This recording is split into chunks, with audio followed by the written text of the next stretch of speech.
Good afternoon. I'd like to welcome you to the Enterprise Committee on this day of September 13th, 2018. With me at the dais are Council members Kevin Reich, Steve Fletcher, Alondra Cano, and Abdi Warsami. I wanted to point out that Councilmember Lise Goodman won't be able to be here today as she serves on the board of the Family Housing Fund, which has a scheduling overlap. But we do have a quorum of members present and are able to do the business of this committee. On our agenda today, we have 4 consent items, and then we have a really exciting discussion about the minimum wage baseline report. We have some guests here for that.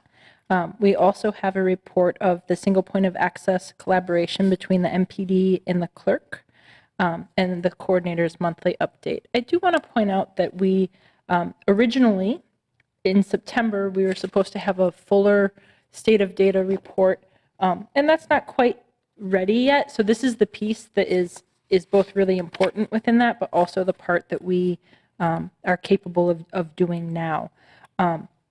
It's exciting work. I really think it's going to be game-changing work. I think there's a lot of ways that we can better leverage our data across the city to do good things that serve the people in the city and help us make better decisions ourselves as policymakers. So I am happy to delay that until that is more ready, but we do have the single point of access collaboration between MPD and the clerk's office on the docket for today. So if that's all right with everybody, I'm going to read the consent agenda items first, and we'll go right into the minimum wage report. There are 4 items before you. The first is the paid parental leave policy. The second is the IT contract with Terminal 4 about web content management. The third contract is a contract amendment with Sierra Cedar to extend our PeopleSoft module. And the item number 4 is an RFP for ServiceNow professional services. Does anybody have any questions or want to take anything off that consent agenda? I'm not seeing any, so all those in favor, please say aye. Aye. Opposed? That carries. Quickly before we move into that discussion, I did want to say something about an email that I received a couple of days ago. I just wanted to take a moment for all of us to recognize the tenure of Otto Dahl, our Chief Information Officer, as he gave us the information that he'd be making a move into retirement at the end of this year. He's been here since 2011, which is longer than me. He's also been a really strong leader and innovator with our information technology department. So when I saw your email came through, Mr. Dahl, the first thing I thought about was who's going to answer my dozens of IT questions that I have at every agenda setting. But having you there has been a privilege and an asset, and your absence will be felt. I want to point out just a couple of things, and I'm sure there will be more as we get closer to the end of your term. But over the years, Mr. Dahl has been a force in driving our enterprise into the modern age, I would say. And I can say that in a room that looks this extravagant and old. And streamlining our systems, like the police records management system, like the enterprise land management system, and CAD 911 upgrades. I think that we can all say you've improved workforce productivity and satisfaction across the enterprise, and we want to thank you for that. From a leadership perspective, I find him to be thoughtful and engaged. You are constantly at the Results Minneapolis meetings that we have and wanting to help and be part of building our city's enterprise. You've helped us reach some pretty lofty racial and gender equity goals for our service desk and desk side teams, and we greatly appreciate that. You've also been just as engaged externally for the city, like with community outreach programs to help address the digital divide, from pilot programs to give PCs to less advantaged households. You established the Fix-It Tech program to address community technology skill gaps. You established the technology donation program to assist in this digital divide work. You also personally assist us when we have problems rolling out internet technology as a utility across the city, as people in the 13th Ward know well. So between that, open data policy development, I'm excited for you to take your next step in life's journey, but I just want you to know you will be missed, and we're grateful. Thank you.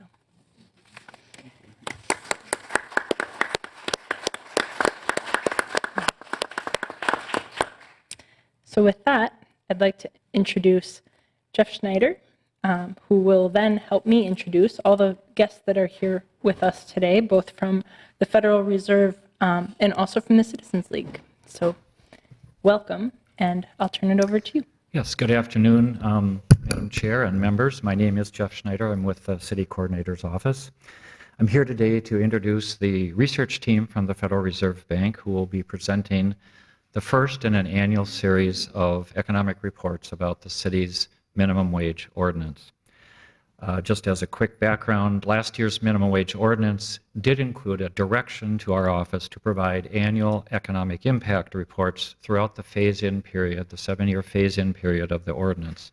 And as a side note, Minneapolis is one of just a handful of cities who have commissioned their own economic impact reports. We know that Seattle did and Los Angeles did, but most have not.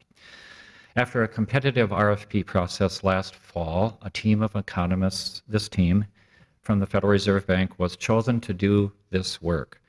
The Fed has a long history of first-rate economic research and is viewed as credible.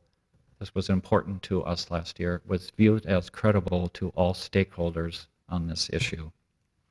Unlike the other three responders, the Fed offered to do this work estimated to be worth almost $800,000 over the 4-year period of the contract at their expense.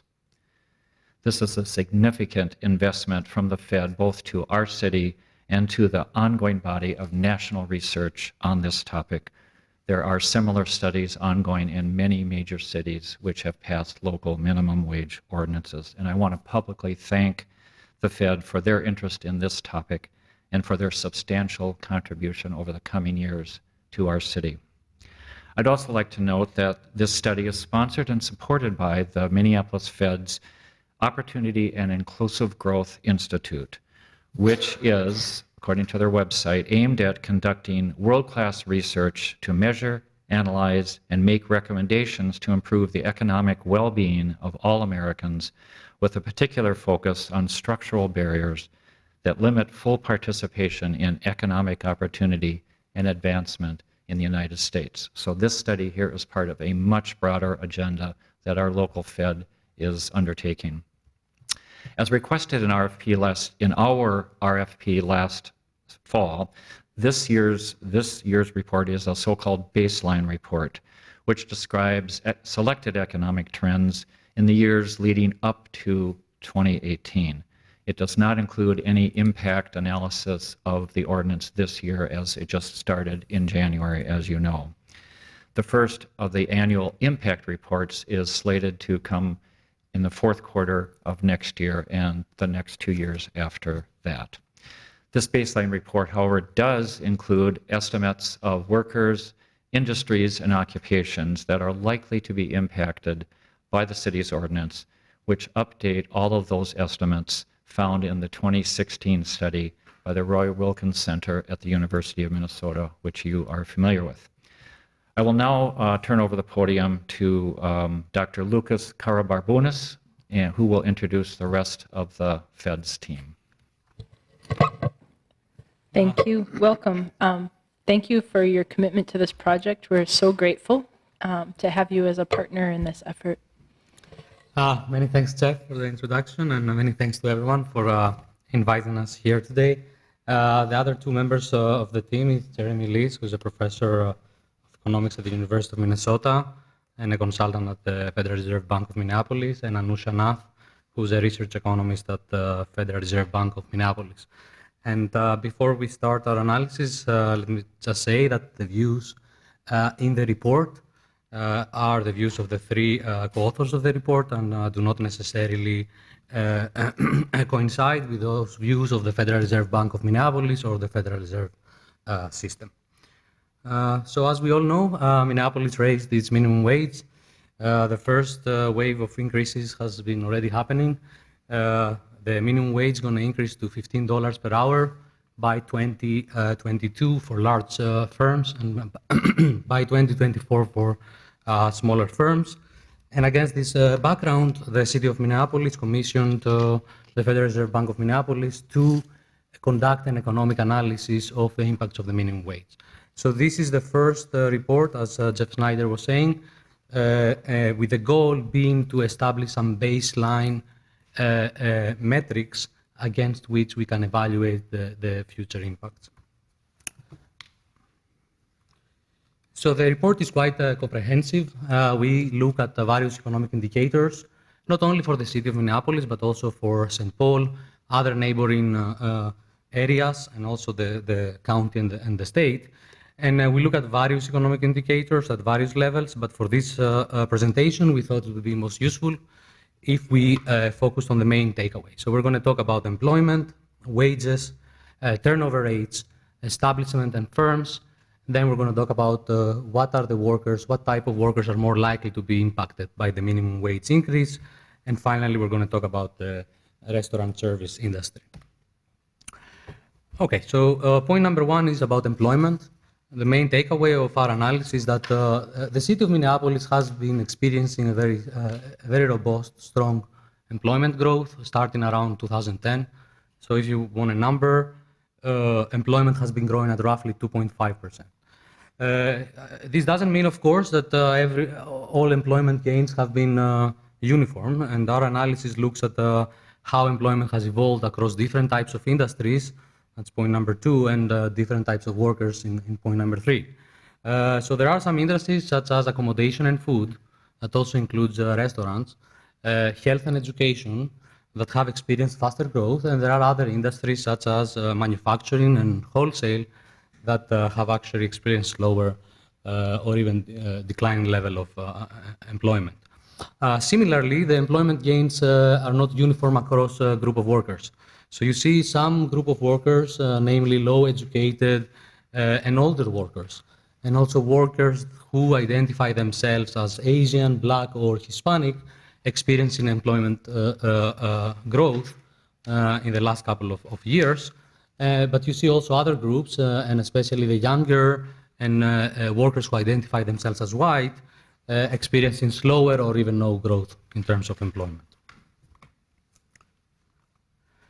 The second economic indicator we looked at is wages, and by wages we mean compensation per unit of hour. This is a dollar measure, which then we have adjusted for inflation. So this is what we call real wage, in order to be able to make more comparable, more meaningful statements where we compare wages over time.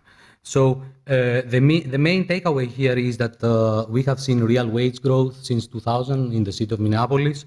It's not spectacular. It's slightly below 1%. Sometimes real wages were growing more, sometimes less, but overall we see real wages growing.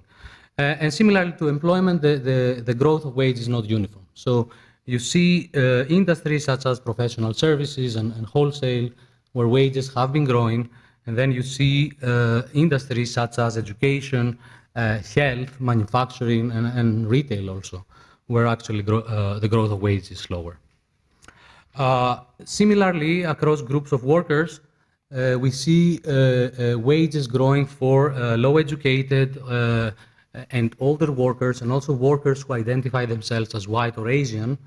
And actually, there are groups of workers who have experienced declines of their wage over time. In particular, the two we want to emphasize are young workers and workers who identify themselves as Blacks or African Americans. So these groups have experienced a negative growth of wages since 2000, with some recovery after 2011. Mr. Karababrunis, Yes. If I could just pause there and ask, so the real wage you mentioned is both adjusted for inflation, but it also takes into account if these are positions that then incur a significant amount of overtime pay and kind of normalizes that across their take-home. So the measure of wage does take into account things like tips, bonuses, even retirement contributions in some cases. So it does, in theory, at least try to account for that. Yeah. Thank you. So the third object we want to talk about is the turnover rate. So what is the turnover rate? The turnover rate is the sum of hiring and separations we see in an economic unit in a given point of time, divided by employment. The point of looking at that, it tells you how quickly workforce is being replenished or turns over in a given period of time. And the main fact here is we have seen a sustained decline of the turnover rate over time. Now, in an analysis, we tried to identify the set of industries and the set of workers in which the turnover rate is high. And perhaps not surprisingly, what we found is that accommodation and food and administrative services are industries in which turnover rates are high. And also we found that young workers, low-educated workers, and workers who identify themselves as Black or Hispanic or Latinos are experiencing high turnover rates. Now, as I'm going to show you shortly, these are the same groups of workers and the same groups of industries that are more likely to be impacted by the increase in the minimum wage. Fourth, we looked at the evolution of the number of establishments in the data. So there are some caveats here related to measurement issues that we discuss a little bit more in the report. But kind of the main fact you see in the data right now is that the number of establishments has been going down in Minneapolis since 2000. There is a recovery in 2015, but we're not still at the levels of 2000. However, if you see across industries, and this kind of makes sense, industries in which employment is increasing, typically you also see an increase in the number of establishments. One example is accommodation and food, for example. It includes restaurants. Health is another example. And on the other hand, as well, you see industries such as manufacturing, in which employment is decreasing. Also, the number of establishments has been going down. Now, further, in our analysis, we try to look at how employment and wages has evolved over time for firms of different size, and these are points number 3 and 4 in the slide you're looking at. And the reason why we're interested in that is because, as you know, the phase-in of the minimum wage is going to be different depending on the size of the firm. So for larger firms, the minimum wage is going to increase faster than smaller firms. And the most striking difference we found when we look at the data is that smaller firms, and this kind of makes sense, right? It's intuitive, pay lower wages. But what is particularly interesting, these wages have been decreasing over time. Whereas for larger firms, wages are higher and have been increasing over time. And this is since 2000. And Professor, is that correct? Kara Barbunas. A quick question. When the study uses the term small firms, is that using the state's definition of small firms or the city's definition of so so further to clarify, the city's definition is above 100 is large firms and below 100 is small firms. Right now, we use the public version of the data, so we couldn't look exactly at the threshold of 100. But we could look at firms with 20 or 50 employees, for example. So when we say smaller, we mean those firms right now. And when we say larger, we mean above 250 or above 500. Thank you. Okay, now the fifth point is trying to figure out who are the workers more likely to be impacted by the minimum wage increase or affected. And first, let us define what we mean affected. An affected worker is a worker who is working in Minneapolis and earns a wage per hour that is below some wage threshold. And this wage threshold is, of course, going to depend on the minimum wage. So in this presentation, we're going to show you 2 scenarios or 2 wage thresholds, one corresponding to 2018 and one corresponding in 2023, 5 years from now. And the way we calculated the thresholds, so if you look at the second bullet, for example, the 2018 threshold is $12.36. So this number comes out as follows. So we took the average between the minimum wage applied to large businesses, which is $11.25, and the minimum wage applied to small businesses, which is $10.25. And then we adjusted this average by 15%. We increased it by 15%. And the reason we chose 15% is because you can imagine as the minimum wage going up, some workers are going to be very close to the threshold, but we find quite plausible these workers close to the threshold are also going to be impacted. So we adjusted this average by 15%. And the number came out at 1236 and 1696. So our headline numbers are the following. We find that 16% of workers are going to be earning below the wage threshold of 1236 in 2018, and this number is gonna rise to 24% by 2023. In terms of absolute numbers, this corresponds to 52,000 workers today and 78,000 workers in 2023. This is just the aggregate number. In our analysis, we tried to ask who are these workers, okay? Who are these 52,000 or 78,000 workers? The table I'm showing you right now is organized as follows. So there are going to be two columns, one under 2018 and one under 2023. These correspond to the 2 years we discussed before and the two thresholds. You see $12.36 and $16.96. And in every row of the table, we show you a particular demographic group. Okay? With the first row showing all workers, the other row showing splits of the data by education, age, and racial and ethnic background. And every entry in the table shows you the fraction of workers in this particular demographic group that is earning below the corresponding threshold. So for example, the first number in the table is 16.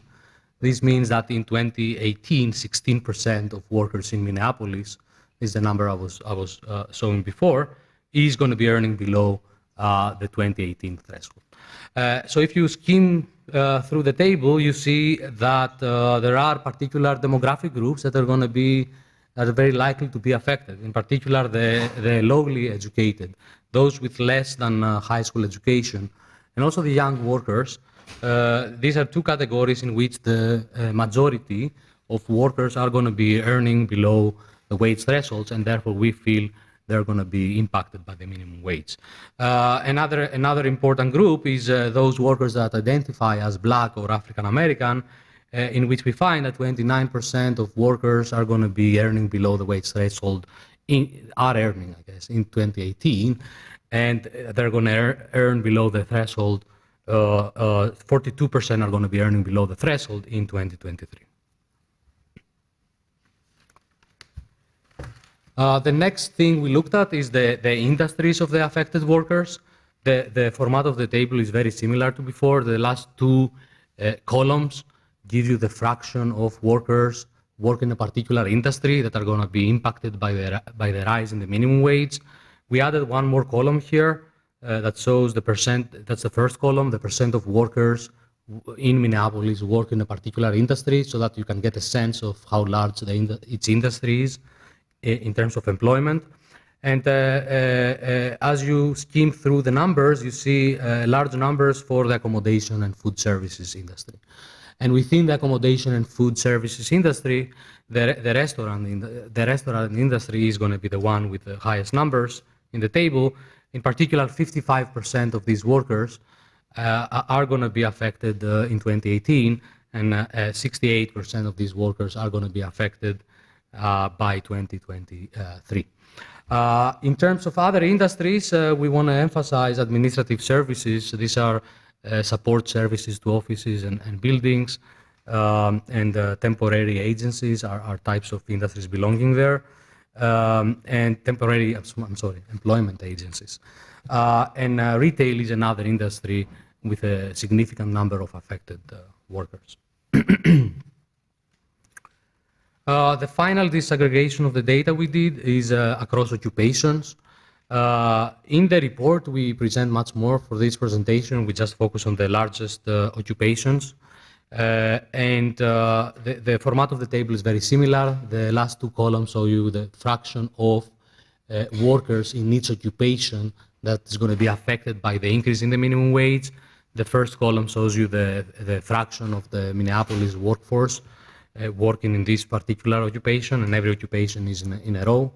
Again, here we have to single out workers in food preparation, bartenders, workers who serve, also in retail sales.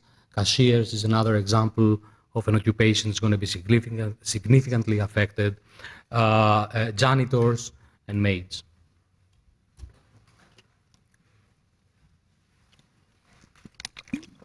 So the final point we want to emphasize is the restaurant service. So the report goes deeper in the restaurant services industry than in other industries.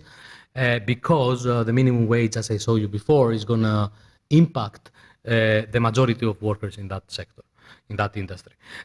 So here are the statistics in this industry since 2000s. If you look at the number of establishments, the number of restaurants basically, and employment, this has been increasing both for full service restaurants and for limited service restaurants. Although we find that full service restaurants have experienced a larger increase over time, both in terms of number of establishments and in terms of employment, and especially after 2010. The last point here refers to the real wage. So if you look at the wage adjusted for inflation over time in both full service restaurants and limited service restaurants, the wage has not changed much during the 2000s. But we do see an increase after 2014. 2014, I remind you, is the year in which the state of Minnesota raised the minimum wage. To conclude, we just want to emphasize what are the future plans. As Jeff Schneider was saying, this first report is very descriptive. It just presents the trends against which we're going to evaluate the future. Starting in 2000 in Minneapolis and in some other selected areas. In future reports, our goal is to assess the impact of the change in the minimum wage in terms of the local economy and how people are impacted and households in general. And to do that, we are facing right now two challenges. The one is going to be methodological, and the issue here is that just looking at the data, comparing what happened after 2018 versus what happened before 2018 in the city of Minneapolis is not going to be very useful. And the reason is that other things may be also going on at the same time, that change around the same time that the minimum wage increased. So what our job is to try and figure out what would have happened after 2018 had the city of Minneapolis not raised the minimum wage. Okay, and this is going to be the methodological challenge. And the second thing we want to stress is the data challenge. To assess more carefully the effects of the minimum wage, we need a lot of data, very micro level data, and the state agencies have this data typically. We are working hard to get access, and some state agencies have been extremely helpful to date, and we have already gotten access to the microdata. In some other cases, we have not been very successful because there have been some confidentiality concerns. So this is to say we're working hard to get access to the data. We're doing our best, but state agencies also need to help us out here. This is the conclusion. So.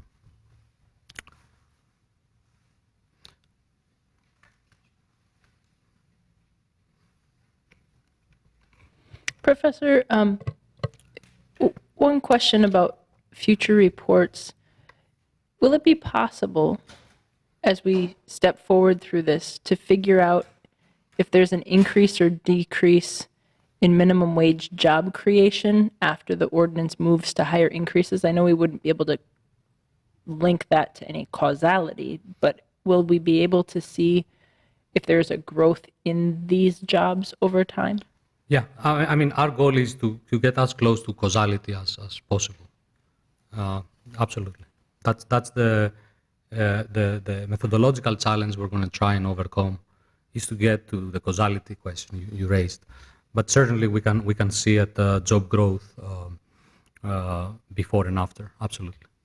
Yeah. Thank you. I welcome questions from my colleagues. Councilmember Fletcher. Thank you, Chair Palmisano. I guess I'm curious about the data sources and what kinds of access you have to data through what kinds of systems through the Department of Revenue or otherwise. How are we finding this out? And I think I'm asking for two reasons. One, because I'm interested to understand how accurate and granular the data is that we're working with, how rich the data set is, and I'm also interested in how public is data about what people make? I guess people may have an interest in their data privacy. You know, if you work for a big firm, aggregated data doesn't show much, but if you work for a 3-person firm, it might tell people an awful lot about what you make. Absolutely. These are excellent questions. So right now we have already entered we are discussing and entering agreements with DID, the Department of Employment, and they have granted to us access the very fine, very micro level. These are establishment and workers, and they have been extremely helpful, and we are grateful. And we are in the process of entering into an agreement, or we have access. We have asked for access from the Department of Health Services, the DHAs. Where we are feeling challenged is the Department of Revenue, where we have asked for access to business level data that's going to allow us to look more carefully at how businesses adjust. Say if capital, for example, is substituting for labor, how potentially prices are adjusting. All these questions that we find extremely interesting can be looked at once we get access to this data. The Department of Revenue has raised confidentiality constraints and has not agreed to anything right now. Our proposal is that we try and de-identify the data so that we cannot know exactly who is who. And there are methods, statistical methods one could use so that we can get access to the data without knowing exactly what firm is what exactly. So we are trying to convince the Department of Revenue that this is a good idea to do, and without success until now, but we are hopeful. So. Thank you. Councilmember Connell. Thank you so much, Madam Chair. I appreciate the partnership that we see here today because a lot of the public debate around whether or not to raise the wage relied on assumptions about the future and what the impact of this would be. So I'm curious, one question that I often get from people who want to see a raise in the wage because they're either low-wage workers or want to see a healthy, sustainable economy is around the fact that small businesses will make the big leap into that $15 range at year 6. And so the question is about whether or not a $15 minimum wage in the year 2024, I believe.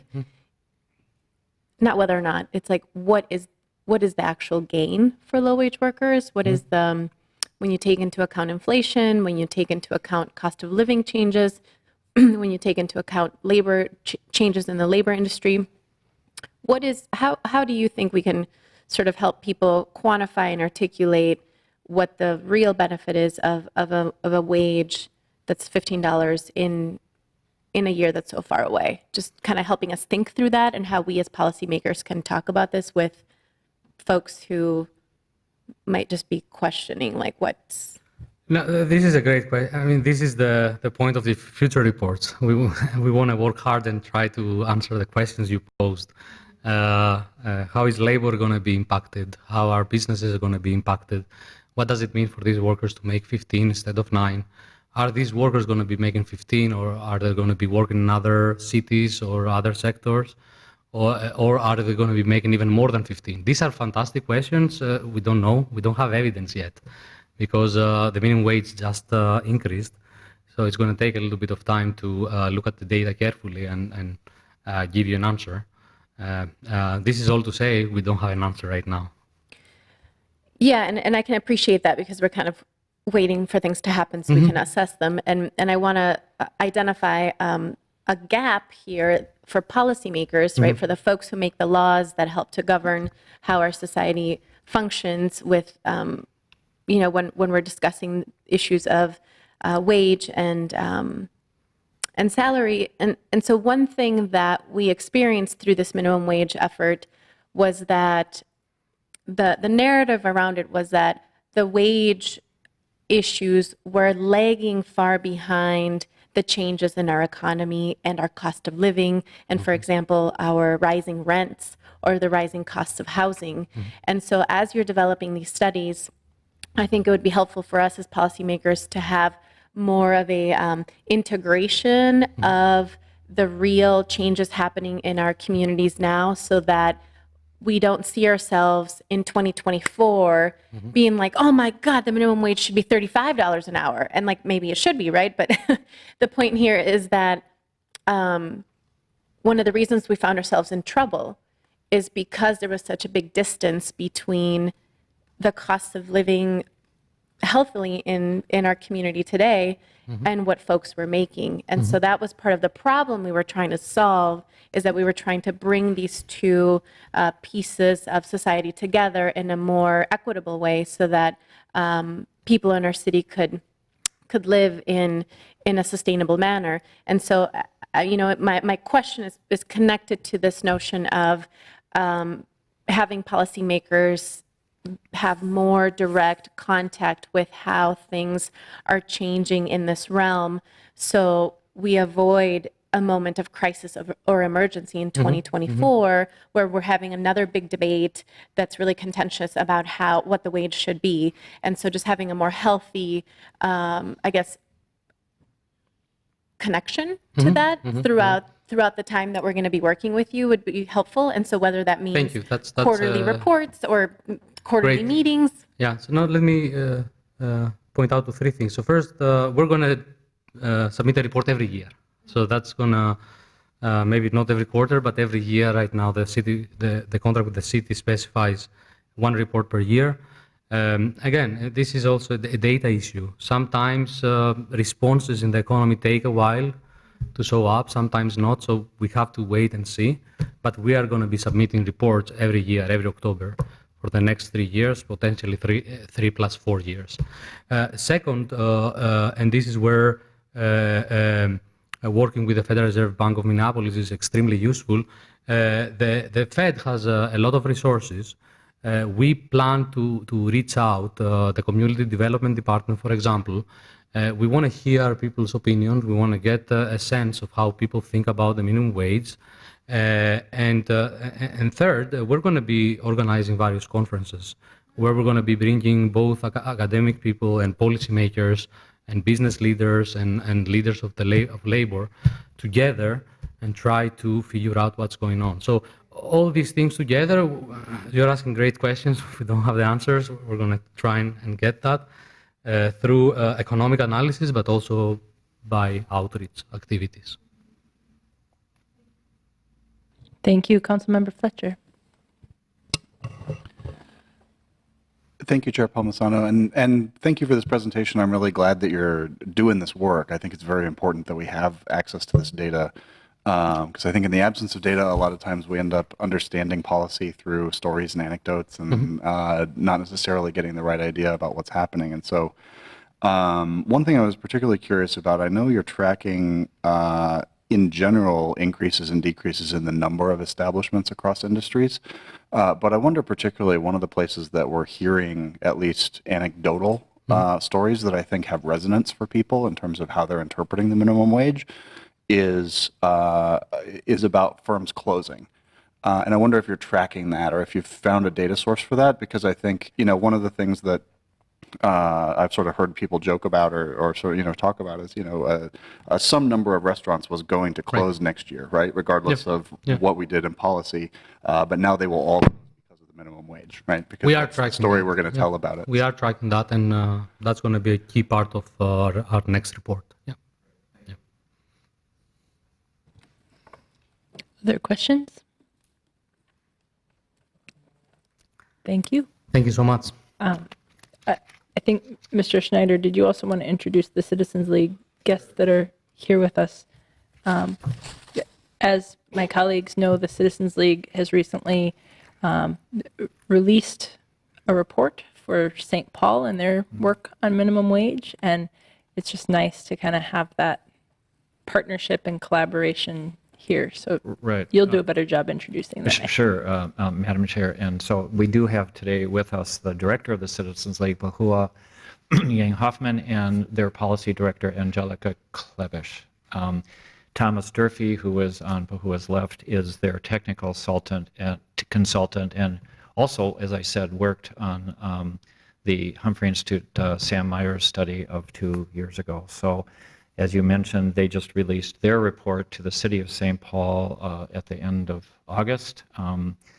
I did, Brian Walsh from Civil Rights and I did go at their invitation to an early meeting of their study committee last May to just talk about how Minneapolis process worked and how our enforcement practices worked. So we were glad to have that connection, and we've been staying in touch all summer about that. So the debate in St. Paul has now changed to the city government, and they've been starting to have several public meetings about that starting earlier this week. So Great. Welcome. Thank you so much for this body of work. At least to speak for myself, it gives me more confidence about what we're doing and why we're doing it. It also seems to apply to more people than we thought here. I haven't had a chance to go through your report real thoroughly yet, but I think it's really interesting, the breakdown of different industries and such. I also value that we get to work with the Fed in terms of our ability to access a deeper level of data than we would perhaps otherwise. And that, I believe we're getting over $800,000 worth of value for this entire scope of engagement, and it's a partnership that feeds into other work nationally, and that's what it's all about. So, so thank you, and thanks for coming today. Without any further questions from my colleagues, we can move on to the next item of business before us today. Let me just move on. Next, we'll have the City Clerk's Office and MPD and our single point of access collaboration efforts. Welcome, Mary Zenzen. Welcome, Casey Carl, Christian Rummelhoff.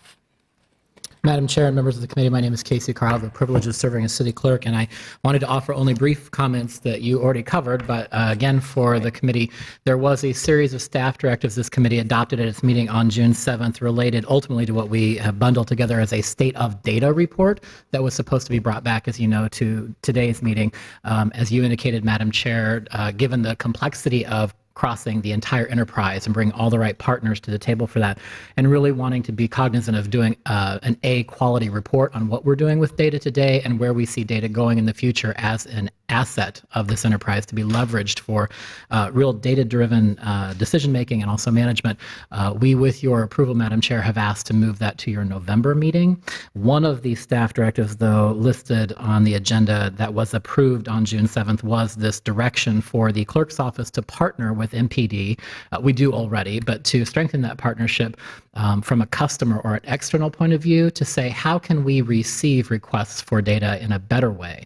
And our office, with Mr. Rummelhoff as the Director of Records and Information Management, working with Ms. Zenzen, who leads the Records Information Unit at the Police Department, have been working on that and are here to show you a prototype, not quite ready for release, but a prototype of what that will look like and how it improves service. I wanted to also call out to our partners from IT, who are not called out in the staff directive, but being here in the audience, Otto and Beth Cousins from the IT department. One of the things on your agenda this morning is a request for ServiceNow professional services. And I know Mr. Rummelhoff will cover this, but I wanted to call to your attention. You might not know what ServiceNow is. It's a software system that provides internal workflow and sort of case management services. And it is one of the systems that we'll be using to build this new platform on. So on the item you voted on with ServiceNow extensions, this is an example of what we get from that software service managed through IT. So with that, I'll turn it over to Mr. Rummelhoff. Thank you. Welcome, Mr. Rummelhoff. Thank you. Chair Palmisano, committee members. As Mr. Carl indicated, I'm here with Mary Zenzen from the Police Records Unit to respond to the staff directive from the June 23rd meeting, in which you direct us to talk about how we can collaborate on a single point of access so that people can request data and have a little bit better understanding of how to quickly access data from Minneapolis. So the update here is that the work is progressing. We don't have a completely revamped portal yet, but we're really excited to show you what we have so you can see the direction we're headed. As Mr. Carl indicated, we're working to change things behind the scenes in the system that really handles how we process requests once they've come in. And IT is building us an amazing system. And for the first time, the police and the clerk's office and the rest of the enterprise will be using the same platform. But today, what we're looking at here is something a little bit more straightforward. It's just the way that people can access data. So this is a form that is really combining how the police do things today and how we do things today. It sets us up for this future integration, but already provides some benefits. So first, I'd like to remind you of the current state. Right now, you can see on the screen, people can request data from Minneapolis using a web form or by calling 311. So if someone wants police data, they complete this form on the police website here. I'll scroll down. It asks for a number of pieces of information that helps Mary's team process a request. They're looking for the case number, the incident location and type, who's involved. Now, depending on the type of data sought, the Mary's team may need additional information. So if someone's, for example, looking for video from a street camera, they would need to know what intersection that street camera's at, the date and the time of day that the video that they're interested in took place. So this is on the police side. For the other 21 departments, people request data using a form on our website. Here it's a little bit more simplified because it needs to be general to reflect the wide variety of requests that come in for all the 21 departments. So really just asking for what data is requested, who might have it, and what the time frame is. So much of the work of the last 2 months has been focused on how to work together to have a single form that really meets the needs of the 21 departments that are using this form, plus the police that have a number of different, very specialized data types. So we're also really trying to improve how we're doing things. So it's not just a matter of combining the forms and moving them both together. We're really trying to think about how can we assist people making requests so that they don't have to understand how we maintain data in the city. They can come to it just kind of with no background whatsoever, see what we have available. We also want to capture the detail necessary that we can process requests without having to go back to the requester and do it back and forth and say, well, we've got the request, but we need this more information, we need this authorization, and so forth. We can do things more streamlined. And finally, we really want to change how we're taking the requests in so we can better leverage technology to handle what the IT is building for us with automatic workflows. So with those 3 goals, we've moved towards a smart form, which I'll pull up. This is a beta copy. So we're looking to have a single smart form that helps users make decisions and requires only the most basic information, but as people start to ask for data, provides them more context and assistance. So the form here, as you can see, is not too different from what we have on our website in that it's just looking for a high level, what do you want and how do we get it to you? But as you start to fill the form out, it provides you the option to have more information presented to you. So you can really understand what we need to get you what you want and also what's available. I think the best way to really see what I'm talking about is to have Mary Zenzen from the police demonstrate what a typical request might look like now. Great, thank you. Thank you, Christian. Chair Palmisano and council members, thank you for the opportunity to demonstrate for you how one would submit a typical request for police data in our newly designed form. The form is laid out in a 3-step structure, each step being a piece of the total information we will need in order to process the request. The first step asks the requester to choose from several types of data typically requested in the city. I will choose police and 911 information. All right, that selection triggers another group of options to display and ask the requester to choose from several types of specifically police or 911 data. The requester may select one, multiple, or all types of data in this section.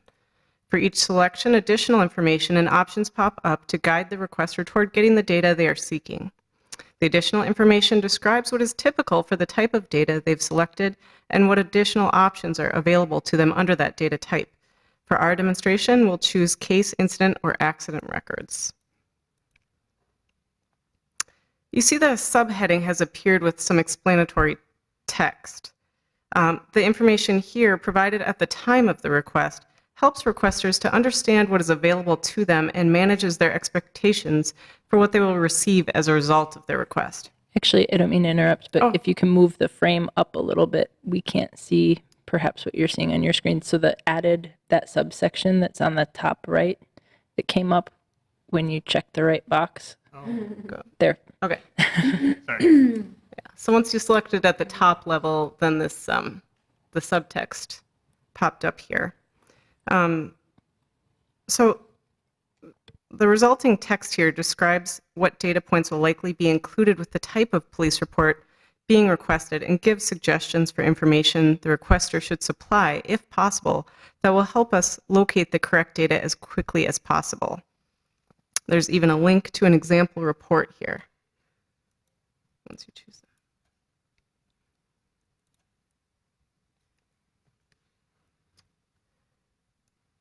that. All right, so to help out there, we'll enter a case number when we get back to the form. Oh, no problem.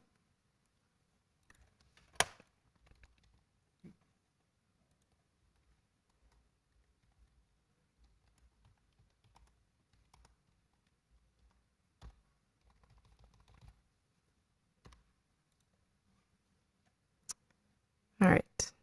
And then the second and third steps of the form ask the requester to provide information that is needed by staff in order to fully process the data request.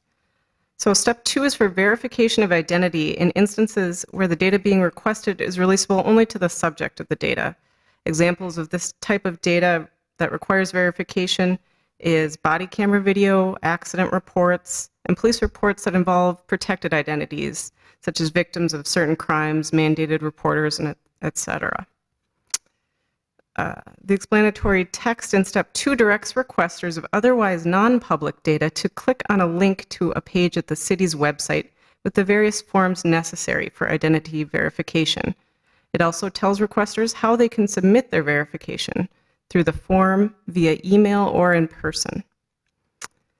The drop-down box below that is a space for requesters to indicate their role in the data being requested and to inform record staff how identity verification, if necessary, will be provided, either attached to the form, emailed separately, or in person. So we will choose for this, I'm requesting public data only. But see that if I select the option to attach a verification form, a box pops up with a button to find the file on my computer and attach it to the request.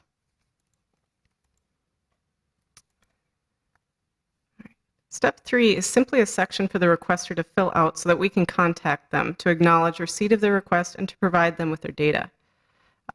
We can just enter an email address.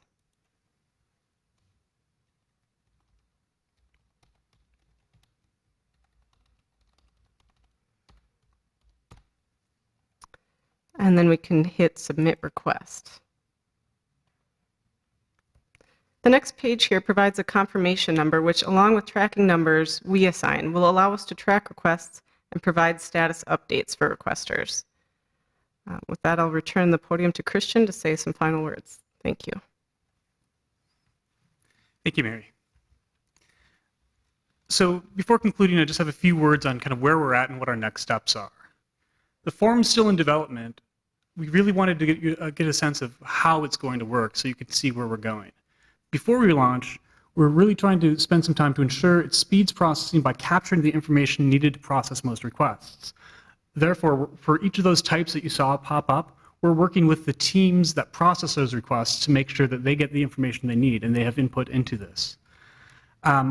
We're adding more smart programming for different types of common requests, more than just the MPD. This goes to all the different types of departments that frequently receive requests.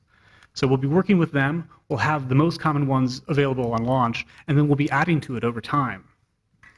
And finally, we want this to be as user-friendly as possible. So we've got a good start, but we are looking for input from the communications department, from our other departmental partners, and from the public. We'll be reaching out to some frequent requesters to get their thoughts on how this is laid out and if it's clear enough for their use.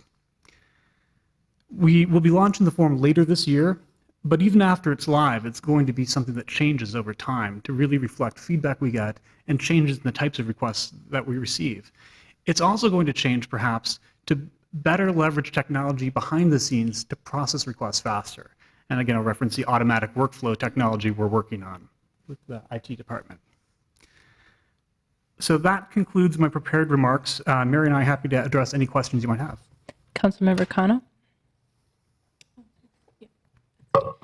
Just curious, and realize that there's a lot of requests that come in sort of at the same time and so forth. So are folks kind of given then like a timeline on when they would get a response? If there's like, not competing, but I guess like things that, because when we have like an officer involved shooting, I'm sure there's like a ton of requests. And then do you kind of let folks know, well, you're 5th in line or you're 10th in line or? That's a great question. Thank you.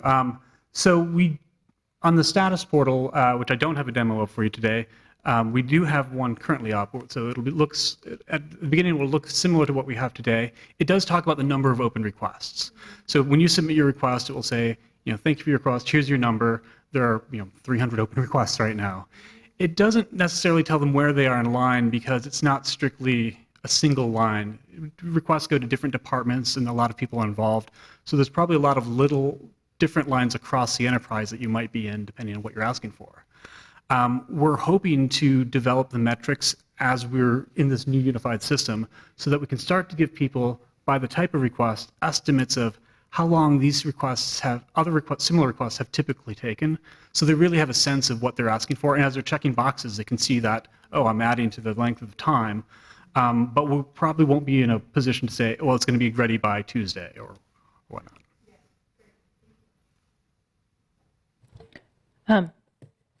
I just wanted to, something that isn't real apparent with this unless you spend some time with it is that it's smartphone capable, or it will be as it gets rolled out, where it's more simple, perhaps, requests.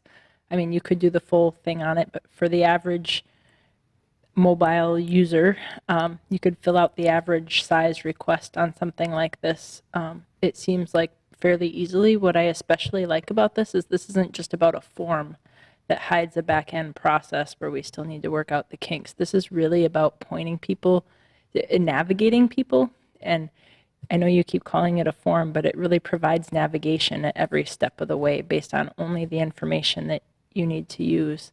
I find this to be a great improvement over some of the other kinds of forms and some of the other kinds of ways people get routed, particularly when trying to reach out to the MPD in the past. So I'm just excited about this step. You mentioned, and I will reiterate, that speed in processing is important. So I was hoping you could just spend a couple of sentences even telling us a little bit about some of the back end work going on. I understand that in the past, if somebody contacted the city clerk's office about a police request, the process to which you try to figure that out would be to call the police records unit. And now could you talk a little bit more about the workflow and the ability to have vision into that process? Thank you, Chair Palmisano. Yeah, we're very excited. We've been working together with the police and with the IT department to create this back end that we're really hopeful will help streamline things. The one big piece of it is we'll be working in the same system with the police. So if people are looking to get a status update, we can provide it to them directly just by looking at it. Even more exciting is with some of the checkboxes on the form, we'll be able to route directly the request to the right person to handle it. So we will function less like folks kind of in the middle shuffling things from one person to the other, and really take more of that, put the request into the hands of the right person almost instantaneously. So we'll be able to monitor the requests are being fulfilled. We'll be able to work with the requesters to help give them kind of a sense of how the request is going, but also we'll be able to get things done quicker. Mm-hmm. Councilmember Fletcher. Thank you, Chair Palmisano. And thank you for this. It is exciting work, and I know that sometimes the web interface can signal a lot of important changes on the back end and help people make more accurate requests and get us a lot better service. So I think there's a lot of really good things going on here that I'm excited about. I wanted to get a little more clarity, though, I think, about what it does actually mean on the back end. So we have a sort of unified web form, which is great. Does this change then who the request is going to and who owns it? And if I was going to send a request by mail, does it change where I would send that request? Are we shifting sort of how we do business on these requests besides just on the web form? Chair Palmisano, Councilmember. It does really represent a shift in how we're doing business. I think going back to before I joined the city, requests would go directly to departments, and each department had a different process. We've since moved to have more of centralized procedures for handling data requests. This goes a step further by putting us all into the same system. It also, like I said, removes us from kind of playing operator and connecting one person, moving along. So think of a request that involves collaboration between 5 departments. Today, we could sort of reach out to each of the departments, ask them for their piece of it, assemble it together, and then provide it to the requester. Here, we'll still play that moderation role for questions on what's public, what's private, for ensuring that the kind of service levels, the timeliness is as reasonable as can be. But we will no longer have to just fill that middle person role. So the departments will directly get access to the request, their portion of the request as it comes in, and be able to answer it right there. In some cases, a request will come in, it'll go to a department, and they'll be able to answer it just instantaneously. In other cases, it may deflect requests by directing people to information already available on our website. So the back end is the ServiceNow system that was referenced earlier, and that's still being built. We've been working with IT for about a year. When it's closer to completion on the back end side, I'll be very excited to provide a demo if you're interested. Thank you. Other questions? I don't see any. Thank you very much for this. It's exciting stuff. All right, without any further questions, we'll move on to City Coordinator Nuria Rivera Vandermeide and her monthly update. Thank you, Chair Palmisano. My name is Nuria Rivera. I'm the City Coordinator for the City of Minneapolis. I'm very excited to announce that we have 2 new hires. So before I wear out my welcome in chambers, you will soon have 2 more people to hear from instead of just me. So Andrea Larson and Danielle Shelton-Walziak join. Andrea has been in our office and Danielle has been in civil rights, and they are taking portions of what has been a growing. We are very thankful and really fortunate that we have been tagged and approved by many of the foundations across the nation, from Bloomberg to Rockefeller to others, and have put a lot of resources in our department. But we are a growing department, and with some of the increasing projects that we've also received from council, and we can always say blessed from council that have come our way in our office, we have had a need to continue to hire additional folks as that moves forward. I wanted to also just thank, I know Jeff is hopefully watching, but you just saw today that part of what keeps us busy is things like the minimum wage. We will continue to pursue what that looks like, particularly as the minimum wage has really hit into effect for small businesses. It is something restaurants, nursing homes, or non-hospital health care, and small businesses in particular are things that we will be looking into as we continue to move forward. As many of you heard yesterday, the other thing that keeps our office pretty busy these days is the encampment. We continue to move forward. We believe we have a good plan. It is not altogether detailed yet, and I know that we are coming forward again at Committee of the Whole tomorrow, or not tomorrow, but next Wednesday, excuse me, with some site options. But in whole, we continue to provide support to those members who are at the encampment. We know that our first priority was making sure that there was safety, lights, additional patrols, hygiene, toilet facilities, hand washing stations, and so forth. So we continue to do what we can to address that. There is a hygiene service area across the encampment, and we continue to provide medical assistance there. Hennepin County, actually, as of today and tomorrow, are prepared to provide some hepatitis A vaccinations. That continues to be something that is on our minds as we have seen outbreaks in other tent encampments elsewhere. I know that we did an extensive presentation on this yesterday, but I am happy and versed in answering any questions that you may have on that matter, but know that we will be coming again next week to talk about that. I cannot thank enough both the residents of the encampment that came to tell their story. They shape some of the solutions that we are coming forth with, and our community partners. They have been extraordinary and really aligning and partnering with us as we try to think about a solution that is really fitting to community as we move forward.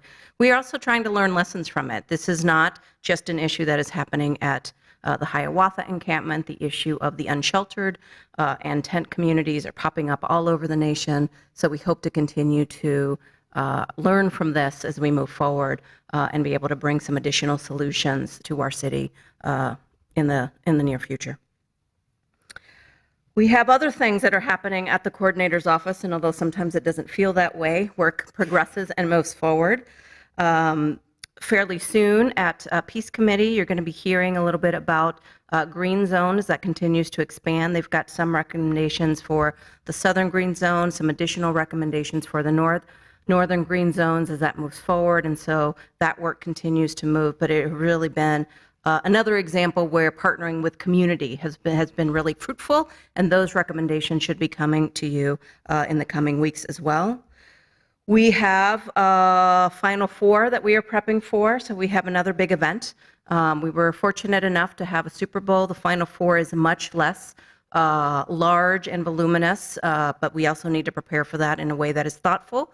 The Final Four is much more family-oriented. It is a 4-day event. You'll be hearing more about the Final Four as we come forward with a plan and where we are with our partners and where we are with finances. But we had the benefit of Kate Mortensen coming to talk to our policy group yesterday, and so we will continue to move that forward. But we partner with all our department across the enterprise. MPD in particular really bears the brunt of a lot of this planting, and we couldn't do it without them. And Brittany Allen and Pat Bourne in our office continue to move that forward, but you will be hearing some continuing details in October. We also have, we've been selected to have the American for the Arts Conference here next year, and that's really exciting for us. We have so many wonderful creative assets in community, so it's going to be really exciting to be able to showcase that, and we are in the midst of planning that. Gagun Kayem and Scott Mayer, who's a consultant we have hired to work with us on the arts and the creative economy area. We will be meeting with Minneapolis tomorrow to speak about, one of the requirements that they have, which is really to highlight some of those cultural assets. And certainly we have some of them in downtown, but we really want to focus on neighborhoods. And so we're going to be thinking and working with Minneapolis about really how to tie that richness that lives in neighborhoods into the AFTA conference next year. And so I suspect that you will be hearing more about that, if not at the end of the year, certainly at the beginning of next quarter. And finally, I'll say that we've got the small business team continues to move forward in all their work. I just wanted to openly say we have a community liaison position open. We hope to close that by September 24th. I'll say that we are trying to really look for somebody who can fit the needs of the Latino community, but we hope to see what resumes arrive that area, and really excited to have that team continue to flourish. I hope they have been of service to you. I find them uniquely positioned to really move things forward in a way that really fits the enterprise well, and I hope that you've had an opportunity to work with them personally. So with that, I stand for questions. Are there any questions? Councilmember Connell. Thank you, Madam Chair. So one thing I wanted to share with colleagues is that I was trying to get ready for my week next week earlier and realized that we have our second portion of our strategic planning retreat with the council, I believe next Thursday. And one of the discussions we had in my office about when we were reflecting about the last portion of the strategic planning retreat, which, by the way, I just want to share, was to me amazing. I mean, I really appreciated being able to get together with so many department leaders and city staff in a non-emergency moment or a non-crisis moment to vision, to prioritize, to discuss about the ways the city works and how we can better serve our residents. So I thought it was pulled off in a very professional way and well supported. And we had really good conversations at my table, and I'm looking forward to the second portion of it.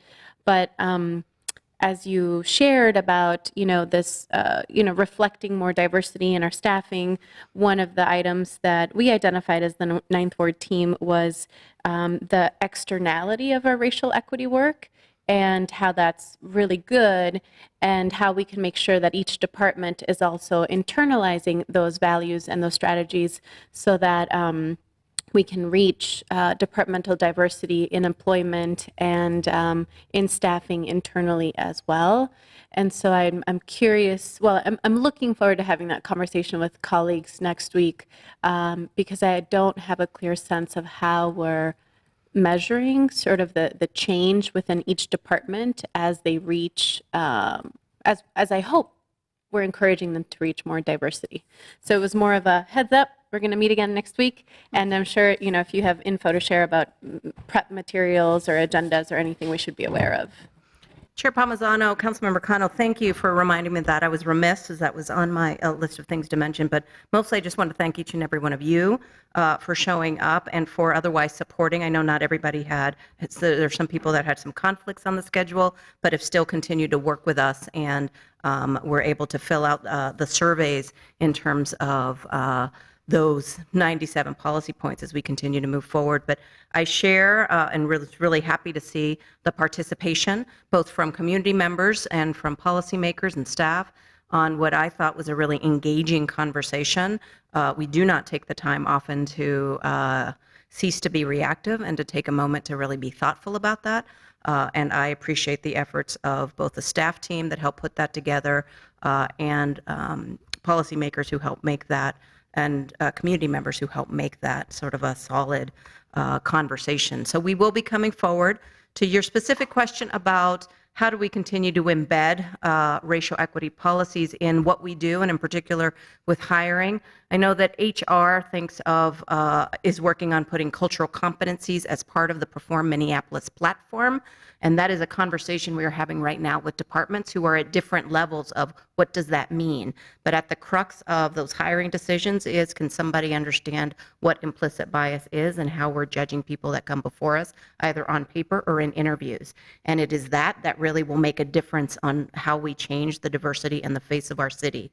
We have been working on Tableau, just like we did with Spend Diversity, to think about and show by department how people are hiring and retaining. And obviously, if there's less than 5 or less employees, because that is identifiable, we won't be able to showcase that. But for each department, we will be holding people accountable to what that looks like. And that will be incorporated into each person's results reports as well. Those are enterprise data and metrics that will be there. And then I just wanted to commend and thank Councilmember Palmisano for continuing to move us forward in tying results and what you're doing with the budget process. And so you'll be seeing some of that moving forward, and hopefully that shift will start to also go to council to say, now I have your results reports and you're making this ask financially. How do those two go together? So I think you're going to see some changes in the coming months and year, and so I'm really excited to see how that moves forward. Thank you. Thanks for airing out and sharing all the things happening in your world with us and in public. This is a terrific departure from in the past, just not knowing all of the different things and programs that we have happening right upstairs. So thanks for your time. With that, I'd like to make a motion to receive and file the minimum wage baseline report, the report on single point of access collaboration with MPD and the clerk's office, and the city coordinator's monthly update. All those in favor, please say aye. Aye. Opposed? That carries. And with that, our agenda is complete, and we're adjourned.